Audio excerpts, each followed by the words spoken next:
जय हिंद। Hi friend, welcome to GK Jes point. GK Jes point में दोस्तों आप लोग का बहुत बहुत स्वागत है। दोस्तों आज की यहाँ पर टॉपिक है दोस्तों यहाँ पर करंट अफेयर। करंट अफेयर से दोस्तों आपको मस्ट इम्पोर्टेंट क्वेश्चन यहाँ पर प्रोवाइड की जाएगी और फुल एक्सप्लेनेशन के साथ। तो दोस्तों पूरे लास्ट तक देखिएगा दोस्तों, और लास्ट में आप लोगों से क्वेश्चन पूछा जाएगा, उसका सही जवाब आपको कमेंट बॉक्स में देना है। और कल जो क्वेश्चन पूछा गया है उसका सही जवाब आज बताया जाएगा। तो चलिए दोस्तों आज की वीडियो हम लोग शुरू करते हैं। और दोस्तों आप लोग से एक रिक्वेस्ट है दोस्तों, प्लीज़ वीडियो को लाइक कर लीजिए, और जो भी स्टूडेंट सब्सक्राइब अभी तक नहीं किए हो दोस्तों तो प्लीज़ सब्सक्राइब करें, मत बेल आइकन प्रेस कर लीजिए। और दोस्तों यहाँ पर लाइव क्लास चलता है दोस्तों शाम को 7:30 बजे जीके जीएस का, तो आप लोग शाम को 7:30 बजे लाइव क्लास अटेंड कर सकते हो। चलिए दोस्तों आज की फर्स्ट क्वेश्चन देखते हैं। दोस्तों यहाँ पर फर्स्ट क्वेश्चन है, निम्न किस राज्य सरकार ने श्रेणी 1 में पहले स्थान का ई पंचायत पुरस्कार 2021 जीता है? दोस्तों इसका सही होगा ऑप्शन पर बी, उत्तर प्रदेश। दोस्तों ऑप्शन पर बी राइट आंसर होगा उत्तर प्रदेश। दोस्तों इसके बारे में जानिएगा, उत्तर प्रदेश सरकार ने श्रेणी 1 में पहले स्थान का ई पंचायत पुरस्कार 2021 जीता है। इसके बाद असम और छत्तीसगढ़ दूसरे स्थान पर है, जबकि उड़ीसा और तमिलनाडु तीसरे स्थान पर है। केंद्रीय पंचायती राज मंत्रालय हर साल उन राज्यों को पुरस्कृत करता है जो ग्राम पंचायतों द्वारा किए गए कार्यों पर नजर रखने के लिए सूचना प्रौद्योगिकी का अधिकतम उपयोग सुनिश्चित करते हैं। ठीक है, अगला क्वेश्चन हम लोग देखेंगे दोस्तों यहाँ पर 2 नंबर यहाँ पर क्वेश्चन दिया गया है कि प्रधानमंत्री मोदी ने पीएम केयर फंड के तहत कितने पोर्टेबल ऑक्सीजन कंसंट्रेटर्स की खरीद को मंजूरी दी है? तो दोस्तों यहाँ पर 2 का सही होगा ऑप्शन पर बी, 1 लाख। दोस्तों 1 लाख पोर्टेबल ऑक्सीजन कंस्ट्रक्शन खरीदने की मंजूरी दे दी है। दोस्तों यहाँ पर देखिएगा, प्रधानमंत्री नरेंद्र मोदी ने 28 अप्रैल 2021 को पीएम केयर फंड से 1 लाख पोर्टेबल ऑक्सीजन कंस्ट्रक्टर खरीदने की मंजूरी दी है। इस फंड के तहत पहले से स्वीकृति 713 pressure swing abortion PSA plant के अतिरिक्त 5 नवीकृत पीएसए ऑक्सीजन प्लांट की खरीद के लिए भी अनुमति दी गई है। पीएसए प्लांट या संयंत्रों की स्थापना और पोर्टेबल ऑक्सीजन कंस्ट्रक्टर्स की खरीद से जहां मांग अधिक है वहां ऑक्सीजन की आपूर्ति बढ़ाने में बहुत मदद मिलेगी। दोस्तों यहाँ पर क्वेश्चन है, यहाँ पर 3 नंबर क्वेश्चन देखिएगा, निम्न में से किसे सीमा सड़क संगठन बीआरओ की पहली महिला कमांडिंग अधिकारी नियुक्त किया गया है? तो दोस्तों यहाँ पर 3 का सही होगा ऑप्शन पर ए, वैशाली हिवासे। ऑप्शन यहाँ पर ए राइट आंसर होगा। दोस्तों इसके बारे में जानिएगा, यहाँ पर वैशाली हिवासे को सीमा सड़क संगठन की पहली महिला कमांडिंग अधिकारी नियुक्त किया गया है। भारत चीन सीमा पर सेना और जरूरी सामग्री की आवाजाही की उन पर जिम्मेदारी होगी। बीआरओ ने बताया कि वैशाली के पास एमटेक की डिग्री है और वह कारगिल में एक कार्यकाल पूरा कर चुकी है। ठीक है, अगला क्वेश्चन देखिए दोस्तों, यहाँ पर 4 नंबर क्वेश्चन दिया गया है, कार्मिक मंत्रालय ने व्यय सचिव टीबी सोमनाथन को निम्न में से किस पद पर नियुक्त किया है? दोस्तों यहाँ पर 4 नंबर का सही होगा ऑप्शन पर सी, वित्त सचिव। दोस्तों ऑप्शन पर सी राइट आंसर होगा। दोस्तों इसके बारे में जानिएगा, यहाँ पर कार्मिक मंत्रालय ने व्यय सचिव टीबी सोमनाथन को वित्त सचिव नियुक्त किया है। सोमनाथन तमिलनाडु केंद्र के 1987 बैच के आईएएस अधिकारी है। वित्त मंत्रालय में सभी सचिवों में सबसे वरिष्ठ को वित्त सचिव नामित किया जाता है। सोमनाथन को दिसंबर 2019 में व्यय सचिव भी बनाया गया था। ठीक है, अगला क्वेश्चन देखिए दोस्तों, यहाँ पर 5 नंबर क्वेश्चन है, निम्न में से कौन सा खिलाड़ी आईपीएल में 50 अर्धशतक लगाने वाले पहले बल्लेबाज बन गए हैं? दोस्तों यहाँ 5 नंबर का सही जवाब होगा ऑप्शन पर सी, डेविड वार्नर। दोस्तों ऑप्शन पर सी राइट आंसर होगा डेविड वार्नर। दोस्तों इसके बारे में जानिएगा, यहाँ पर सनराइज हैदराबाद के कप्तान डेविड वार्नर ने आईपीएल 2021 के 23वें मुकाबले में अर्धशतक जड़ने के साथ ही इतिहास रच दिया है।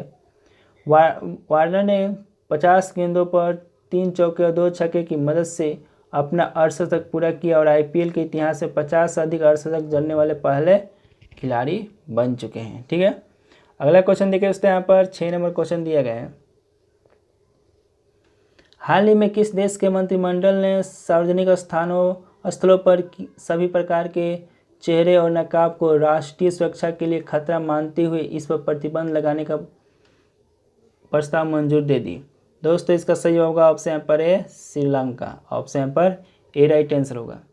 दोस्तों इसके बारे में जानिएगा यहाँ पर श्रीलंका के मंत्रिमंडल ने सार्वजनिक स्थलों पर सभी प्रकार के चेहरों के नकाब को राष्ट्रीय सुरक्षा के लिए खतरा मानते हुए इस पर प्रतिबंध लगाने के प्रस्ताव को मंजूरी दे दी है, लेकिन कोरोना से निपटने के लिए मास्क पहनने की अनुमति नहीं है।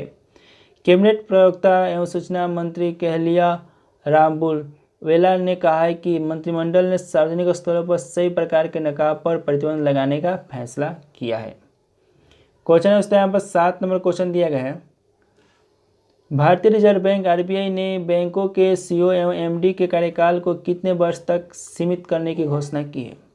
दोस्तों इसका सही जवाब होगा ऑप्शन यहाँ पर डी 15 वर्ष। दोस्तों ऑप्शन यहाँ पर डी राइट आंसर होगा। दोस्तों इसके बारे में जानिएगा यहाँ पर भारतीय रिजर्व बैंक ने सुधार की दिशा में एक बड़ा कदम उठाते हुए बैंक के एमडी और सीईओ का कार्यकाल तय कर दिया है। आरबीआई ने बैंकों के सीईओ एवं एमडी के कार्यकाल को 15 वर्ष तक सीमित करने की घोषणा की है। केंद्रीय बैंक ने कहा है कि निजी क्षेत्र के बैंकों में एमडी और सीईओ या डब्ल्यूटी के लिए ऊपरी आयु सीमा पर अतिरिक्त निर्देश जारी रहेगा और कोई भी व्यक्ति 70 वर्ष की उम्र से आगे एमडी और सीईओ या डब्ल्यूटीडी के पद पर बना नहीं रह सकता है। ठीक है, अगला क्वेश्चन दिया गया है यहाँ पर 8 नंबर क्वेश्चन है। राज्य सरकारों के लिए एसआईआई का नया टीका मूल्य क्या है? दोस्तों इसका सही जवाब होगा ऑप्शन यहाँ पर सी 300 रुपया है। दोस्तों ऑप्शन यहाँ पर सी राइट आंसर होगा 300 रुपया। दोस्तों इसके बारे में जानिएगा serum institute of India SI ने 28 अप्रैल 2021 को भारत की विभिन्न राज्य सरकारों के लिए अपनी कोविशील्ड वैक्सीन की कीमत 400 रुपये प्रति डोज से घटाकर 300 रुपये प्रति डोज कर दी है। भारत के अनेक राज्यों के विरोध और आलोचना के बीच केंद्र सरकार द्वारा सीरम इंस्टीट्यूट ऑफ इंडिया और भारत बायोटेक ने अपने कोविड-19 टीकों की कीमत कम करने का आग्रह करने के बाद यह कदम उठाया गया है। ठीक है दोस्तों, अगला क्वेश्चन यहाँ पर देखिएगा। चीन ने अभी हाल ही में जिस रोबोट प्रोटोटाइप को लॉन्च किया है उसका भार कितना है? दोस्तों इसका सही जवाब होगा ऑप्शन यहाँ पर सी 30 किलो है। दोस्तों ऑप्शन यहाँ पर सी राइट आंसर होगा। दोस्तों इसके बारे में जानिएगा चीन ने 27 अप्रैल 2021 को पृथ्वी की निचली कक्षा में एक रोबोट प्रोटोटाइप लॉन्च किया है। शेंजे स्थित ओरिजिन स्पेस द्वारा विकसित किया गया यह 30 किलो का रोबोट भविष्य की तकनीकों का मार्ग प्रशस्त करेगा जो क्षुद्र ग्रहों पर खनन करने में सक्षम होगी। चीन का नियो-1 मलबे को इकट्ठा करने के लिए एक जाल या नेट का उपयोग करेगा और फिर इसे पूरी तरह से अपने इलेक्ट्रॉनिक प्रोपल्स सिस्टम के माध्यम से जला देगा। ठीक है, अगला क्वेश्चन देखिए दोस्तों, यहाँ पर 10 नंबर क्वेश्चन है। चांडलर गुड गवर्नमेंट इंडेक्स 2021 पर भारत की रैंकिंग क्या है? दोस्तों इसका सही होगा ऑप्शन पर डी 49वां है। दोस्तों ऑप्शन पर डी राइट आंसर होगा। दोस्तों इसके बारे में जानिएगा विश्व स्तर पर सरकारी परिणामों के मामले में 104 देशों के बीच चांडलर गुड गवर्नेंस इंडेक्स 2021 में भारत को 49वां स्थान दिया गया है। भारत का सूचकांक स्कोर 0.516 था। इस इंडेक्स में कुल 0.848 अंक लेकर फिनलैंड पहले स्थान पर है। इसके बाद क्रमशः स्विट्जरलैंड, सिंगापुर, नीदरलैंड और डेनमार्क के नाम टॉप 5 देशों में शामिल है। चांडलर गुड गवर्नेंस इंडेक्स जारी करने वाला Chandler institute of India governance का मुख्यालय सिंगापुर में है। ठीक है दोस्तों, यहाँ पर कल आप लोग से सवाल पूछा गया था, उसका जवाब आ चुका है। कल का जवाब भारतीय रेलवे का कौन सा क्षेत्र पूर्ण विद्युतीकृत भारतीय रेलवे जोन हो गया है? दोस्तों ऑप्शन पर बी होगा मध्य प्रदेश रेलवे। दोस्तों ऑप्शन पर बी होगा। ठीक है, और दोस्तों आज का यहाँ पर सवाल जानिएगा यहाँ पर क्या है। आज का सवाल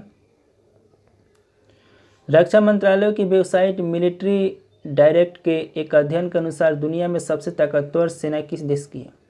किस देश की है दोस्तों, यहाँ पर सही जवाब देना है और आप लोग इसका सही जवाब दीजिए। चलिए दोस्तों मिलते हैं दोस्तों नेक्स्ट वीडियो के साथ। और दोस्तों आप लोग से रिक्वेस्ट है दोस्तों प्लीज़ वीडियो को लाइक कर लीजिए और जो भी स्टूडेंट सब्सक्राइब अभी तक नहीं किए हो दोस्तों तो प्लीज़ सब्सक्राइब करने के बाद बेल आइकन प्रेस कर लीजिएगा। जय हिंद दोस्तों, वंदे मातरम।